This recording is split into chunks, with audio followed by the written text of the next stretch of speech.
Apple Vision Pro. Okay. You've seen Apple Vision Pro. Sure. But like I said, I didn't watch the WWDC. I didn't watch the WWDC. So, yeah, everything I know about Apple Vision Pro is, bits and pieces.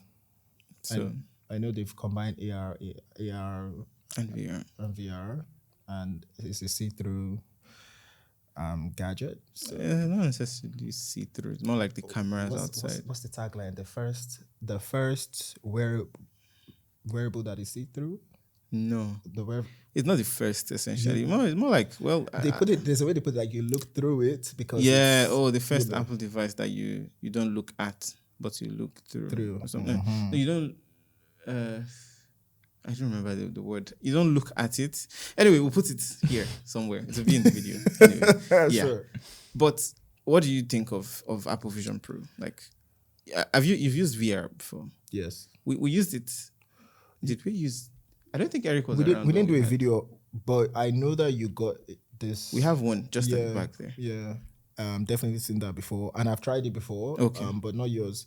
Yeah, it is fun and everything, and I can see like implementation when it comes to like maybe personal shopping, that kind of thing.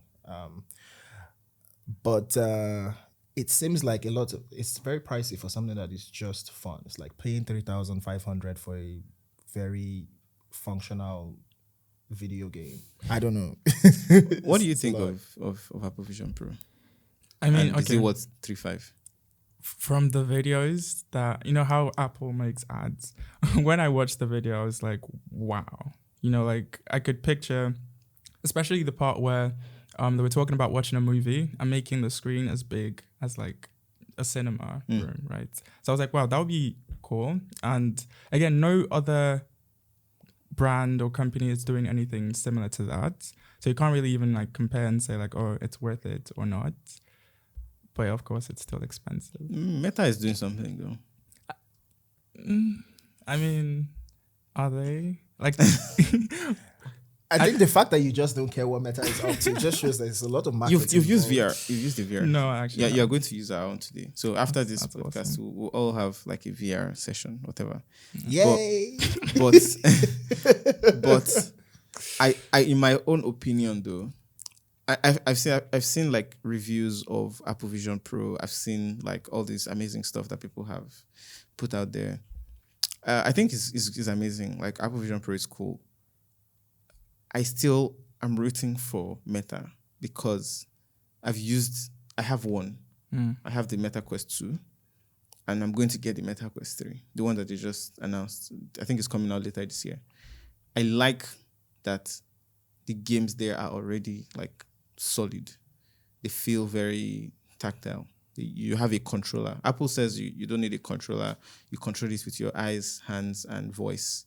They have 12 cameras, sensors, 5 sensors, 6 mics, whatever. And it has eye tracking. It's your eyes are is the cursor basically. So there are cameras that track your eyeballs, and wherever you look is where the cursor points at. I feel like, and there's something that they said that they will not take your eye data without your permission. So essentially, Apple knows what you're looking at.